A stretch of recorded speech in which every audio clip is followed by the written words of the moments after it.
ഇപ്പോൾ ഒരു കോവിഡ് വാർത്ത വരുന്നു. കേരളത്തിൽ 385 പേർക്ക് കോവിഡ് സ്ഥിരീകരിച്ചു. ഒരു മരണമുണ്ടായി. സംസ്ഥാനത്ത് രോഗം ബാധിച്ച് ചികിത്സയിലുള്ള കോവിഡ് രോഗികളുടെ എണ്ണം ഇപ്പോൾ 2799 ഉയർന്നു. രാജ്യത്ത് ഇന്നലെ ആകെ റിപ്പോർട്ട് ചെയ്ത കേസ് 702 ആണ്. ആശങ്കപ്പെടേണ്ട സാഹചര്യമില്ലെന്ന് ആരോഗ്യവകുപ്പ് പറയുന്നു. രോഗമുക്തി നേടുന്നവരുടെ എണ്ണം റിപ്പോർട്ട് ചെയ്യപ്പെടുന്ന കേസിനേക്കാൾ കൂടുതലാണ് എന്നതാണ് ആശ്വാസകരമായ വാർത്ത. ഇനി വിദേശ വാർത്തകളിലേക്ക്. ഗസയിൽ ഇസ്രയേലിൻ്റെ വ്യാപക ആക്രമണത്തിൽ 200-ലേറെ പേർ കൊല്ലപ്പെട്ടുവെന്ന വാർത്ത വരുന്നുണ്ട്. തെക്കൻ ഗസയിൽ ഇസ്രയേലി ടാങ്കുകൾ ഹമാസ് തകർത്തുവെന്ന വാർത്തയും വരുന്നു. യുദ്ധം മാസങ്ങൾ നീണ്ടുപോകുമെന്ന ഇസ്രയേലിൻ്റെ പ്രഖ്യാപനം ഹമാസ് വിമർശിച്ചു. വിവരങ്ങളുമായി പി പി ജെയിംസ് ചേരുന്നു. P P James, good morning. Good morning S K. എൻ്റെ പി പി ജെയിംസ്, ഈ ഗസയിൽ എന്തൊക്കെയാണ് നടക്കുന്നത്? എസ് കെ, വല്ലാത്ത സംഭവങ്ങളാണ്. ഒരുപക്ഷെ എന്താ പറയുക, ഒരു കൂട്ടക്കുരുതി ലോകം മുഴുവൻ എതിർത്തിട്ടും അതിനെതിരെ ഇസ്രായേൽ പ്രധാനമന്ത്രി നെതന്യാഹുവിൻ്റെ അധികാരമോഹം. ഒരുപക്ഷെ എസ് കെ, രണ്ടാം ലോക മഹായുദ്ധം ഉണ്ടാക്കിയത് ഹിറ്റ്ലറാണെന്ന് പറയാറുണ്ട്. ഹിറ്റ്ലറിന് ലോകം മുഴുവൻ പിടിച്ചടക്കണം. അതുപോലെ ഒരു മോഹം ഇസ്രായേൽ പ്രധാനമന്ത്രിക്ക് ഒരുപക്ഷെ ലോകം പിടിച്ചടക്കാനല്ല, ഇസ്രായേൽ തൻ്റെ അധികാരം ഉറപ്പിക്കണം. അവിടെ അഴിമതി ആരോപണത്തിൽ തൻ്റെ കസേരയ്ക്ക് ഇളക്കം തട്ടുന്ന സമയത്താണ് അദ്ദേഹത്തിന് ഇങ്ങനെ ഒരു അവസരം വീട് കിട്ടിയെന്ന് പറയുന്നില്ല. ഇസ്രായേലിലേക്ക് കയറി ഹമാസ് ആക്രമിച്ചത് ഒരു തടയാക്കിയിട്ട് അദ്ദേഹം ഇസ്രായേലിൽ നിന്ന് ഹമാസിനെ, പാലസ്തീനെ ആക്രമിക്കുകയായിരുന്നു. ഗസയിൽ ഇപ്പോൾ 2.5 മാസം കഴിഞ്ഞു യുദ്ധം. പക്ഷേ ഇനിയും മാസങ്ങൾ നീളുമെന്നാണ് നെതന്യാഹു പറഞ്ഞുകൊണ്ടിരിക്കുന്നത്. അതിനെതിരെ പാലസ്തീൻ പ്രസിഡന്റ് മുഹമ്മദ് അബ്ബാസ് തൻ രംഗത്ത് വന്നിട്ടുണ്ട്. വംശഹത്യയാണ് ഇസ്രായേലിൻ്റെ പ്രധാനമന്ത്രിയും സർക്കാരും നടപ്പാക്കുന്നതെന്ന് ആരോപണം ഉയർന്നിരിക്കുന്നു. അതിനിടയിൽ എസ് കെ എൻ കഴിഞ്ഞ 24 മണിക്കൂറിനുള്ളിൽ വീണ്ടും 200 പേർ കൂടി കൊല്ലപ്പെട്ടിരിക്കുന്നു. മരണസംഖ്യ ഇന്നലെ 21,000 കവിഞ്ഞിരുന്നു. ഇപ്പോൾ 21,250-ലേറെയായി മരണസംഖ്യ വർദ്ധിച്ചിരിക്കുന്നു. എന്ന് മാത്രമല്ല, വളരെ ഉഗ്രയുദ്ധം, ഘോരയുദ്ധം എന്നൊക്കെ പറയാവുന്ന തരത്തിലാണ് തെക്കൻ ഗസയിലെ ഖാൻ യൂനിസ് നഗരത്തിൽ നടന്നുകൊണ്ടിരിക്കുന്നത്. അവിടെ വലിയ രീതിയിൽ ഹമാസ് തമ്പടിച്ച് ഇസ്രായേലി ടാങ്കുകൾക്ക് നേരെ പ്രതിരോധം തീർത്തിരുന്നു. ഒരുപാട് ഇസ്രായേലി ടാങ്കുകൾ തകർത്തു. 3 ഇസ്രായേലി സൈനികരെ വധിച്ചു. ബുൾഡോസറുകൾ തകർത്തു. അതുകൊണ്ട് ഹമാസ് വലിയ ചെറുത്തുനിൽപ്പ് നൽകുന്നു. അതുകൊണ്ട് തന്നെയാവണം ഇസ്രായേൽ പറയുന്നത് മാസങ്ങൾ നീണ്ടു നിൽക്കും. കാരണം 400 മൈലുള്ള തുരങ്കങ്ങളിൽ നിന്നാണ് ഗറില്ല വാർഫയറുമായിട്ട് ഹമാസ് ഫൈറ്റ് ചെയ്യുന്നത്. എന്ന് മാത്രമല്ല, ഒരു കാര്യം കൂടി അവർ പറഞ്ഞിട്ടുണ്ട് എസ് കെ എൻ. ഇസ്രായേൽ ഇപ്പോൾ പറയുന്നത്, ഇനി ഞങ്ങൾക്കെതിരെ 6 രാജ്യങ്ങളാണ് യുദ്ധം നടത്തുന്നത്. ആ രാജ്യങ്ങൾ ഒന്ന് ഹമാസ്, ഗസയിൽ നിന്ന്, ലെബനിൽ നിന്ന് ഹെസ്ബുള്ള, ഇറാൻ, അതുപോലെ തന്നെ യമനിൽ നിന്ന് ഹൂതികൾ, ഇറാഖിൽ നിന്ന് ഹെസ്ബുള്ള, പിന്നെ സിറിയയിൽ നിന്ന് ഹെസ്ബുള്ള. അപ്പോൾ 6 രാജ്യങ്ങൾ ഞങ്ങൾക്കെതിരെ യുദ്ധം നടത്തുന്നു. അവർക്കെതിരെ ഞങ്ങൾ ഫൈറ്റ് ചെയ്ത് നിൽക്കും എന്നുള്ള രീതിയിലാണ് ഇസ്രായേൽ പറയുന്നത്. എന്തായാലും ഹമാസിൻ്റെ ഈ തിരിച്ചടിയുടെ യുദ്ധം കൂടുതൽ രൂക്ഷമായിരിക്കുന്നു. അതുപോലെ തന്നെ മധ്യ ഗസയിൽ 3-4 ആശുപത്രികളിൽ വലിയ രീതിയിൽ മൃതദേഹങ്ങൾ കുന്നുകൂടുന്നു എന്ന വാർത്ത കൂടി വരുന്നുണ്ട്. കാരണം ഏറ്റവും കൂടുതൽ ഈ മണിക്കൂറുകളിൽ ആക്രമണം നടത്തുന്നത് വടക്കൻ ഗസയും തെക്കൻ ഗസയും ആക്രമണം നടത്തുന്നുണ്ടെങ്കിലും വളരെ രൂക്ഷമായിരിക്കുന്നത് മധ്യ ഗസയിലാണ്. അവിടെ ഹമാസിൻ്റെ താവളങ്ങളെ ലക്ഷ്യം വെക്കുന്നുവെന്നാണ് ഇസ്രായേൽ പറയുന്നത്. അതുപോലെ ചെങ്കടലിൽ ഹൂതികളുടെ ആക്രമണം തുടരുന്നുണ്ട്. ഇന്ത്യ, പ്രത്യേകിച്ച് അറബിക്കടലിലും ഇന്ത്യൻ മഹാസമുദ്രത്തിലും 3 യുദ്ധക്കപ്പലുകളാണ് ഇന്ത്യ ഇറക്കിയിരിക്കുന്നത്. പ്രത്യേകിച്ച് ഇന്ത്യയിലേക്ക് വന്ന മറ്റേ എണ്ണ കപ്പലിന് നേരെ ആക്രമണം നടന്ന സാഹചര്യത്തിൽ ഇന്ത്യയും അമേരിക്കയും അവിടെ വലിയ രീതിയിലുള്ള സന്നാഹങ്ങൾ ഒരുക്കിയിരിക്കുന്നു.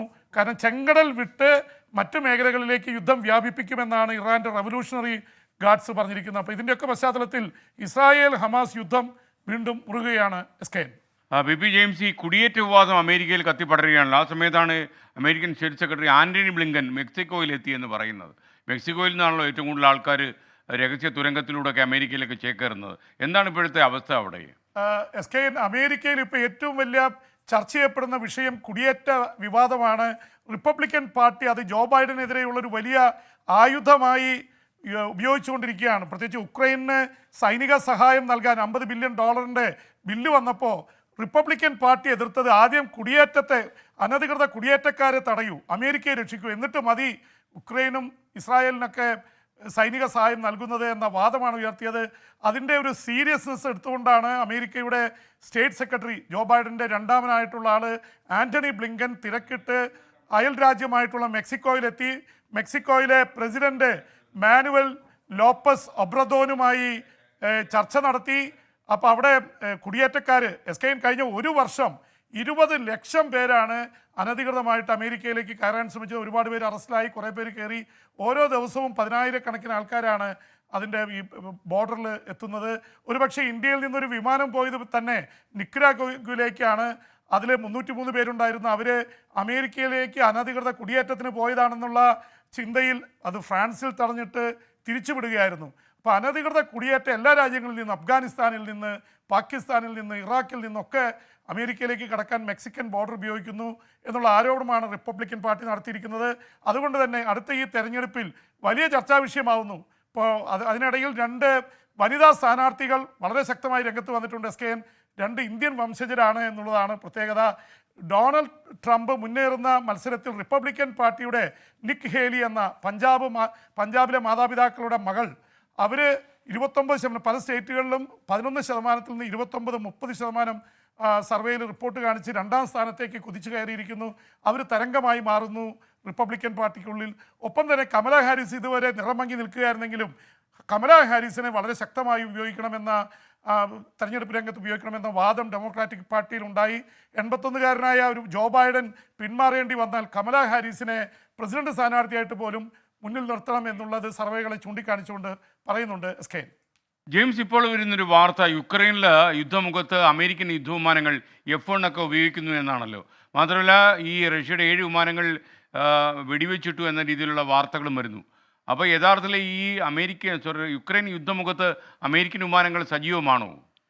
എസ്കെൻ, ഇതിപ്പോൾ അന്താരാഷ്ട്ര മാധ്യമങ്ങളിൽ ഈ മണിക്കൂറുകളിൽ നിറഞ്ഞു നിൽക്കുന്നൊരു വാർത്തയാണ്. അമേരിക്കയുടെ F-16 വിമാനങ്ങൾ, യുദ്ധവിമാനങ്ങൾ വളരെ പ്രകടശേഷിയുള്ളതാണ്.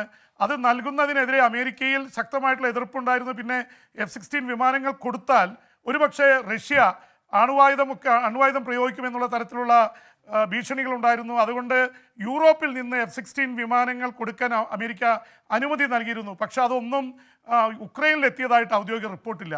പക്ഷേ ഇപ്പോൾ അന്താരാഷ്ട്ര മാധ്യമങ്ങളിൽ നിറയുന്നത് കഴിഞ്ഞ 3 ആഴ്ചയ്ക്കുള്ളിൽ റഷ്യയുടെ 7 യുദ്ധവിമാനങ്ങൾ, ഏറ്റവും ലേറ്റസ്റ്റ് ആയിട്ടുള്ള യുദ്ധവിമാനങ്ങൾ വീഴ്ത്തി ഉക്രൈൻ സേന. അത് വ്യോമാക്രമണത്തിൽ തന്നെ. ഒരുപക്ഷെ റഷ്യൻ സേനയുടെ യുദ്ധവിമാനങ്ങളെ വീഴ്ത്തണമെങ്കിൽ F-16 പോലെയുള്ള വിമാനങ്ങൾ വേണം. അതിൻ്റെ വിഷ്വൽസ് ഒക്കെ വരാനിരിക്കുന്നേ ഉള്ളൂ. പക്ഷേ F-16 പ്രയോഗത്തിൽ വന്നിരിക്കുന്നു എന്നാണ് പറയുന്നത്. മാത്രമല്ല കഴിഞ്ഞ ദിവസമാണ് റഷ്യയുടെ വലിയ യുദ്ധക്കപ്പൽ ക്രീമിയ എന്ന റഷ്യൻ അധിനിവേശ ക്രീമിയയിൽ യുക്രൈൻ സേന വ്യോമാക്രമണത്തിലൂടെ തകർത്തത്. അപ്പോൾ വലിയ വ്യോമസേനയൊന്നുമില്ലാത്ത ഉക്രൈനെ എങ്ങനെ ഇത് കഴിയുന്നു? കഴിഞ്ഞ 3 ആഴ്ചയ്ക്കുള്ളിൽ കരയുദ്ധത്തിൽ അല്പം തോറ്റുകൊണ്ടിരിക്കുന്ന യുക്രൈൻ സേന വ്യോമാക്രമണത്തിൽ മുന്നിട്ട് നിൽക്കുന്നു എന്ന വാർത്ത വരുന്നത് F-16 യുദ്ധവിമാനങ്ങൾ രഹസ്യമായി പോർമുഖത്ത് എത്തിയിരിക്കുന്നു എന്ന സൂചന തന്നെയാണ് നൽകുന്നത് എസ്കെൻ. അതിനിടയിൽ ചൈനയിൽ നിന്നും തായ്വാനിൽ നിന്നൊക്കെ ഉള്ള വാർത്തകൾ വരുന്നുണ്ട് SKN. Thank you B James. Okay, thank you. ലോകത്തെവിടെയായാലും ഏത് സമയത്തും 24 വാർത്തകളും ഓഗ്മെന്റഡ് റിയാലിറ്റി പാക്കേജുകളും എക്സ്പ്ലെയിനറുകളും വിശദമായി കാണാൻ ഞങ്ങളുടെ യൂട്യൂബ് ചാനൽ നിങ്ങൾക്ക് സബ്സ്ക്രൈബ് ചെയ്യാം.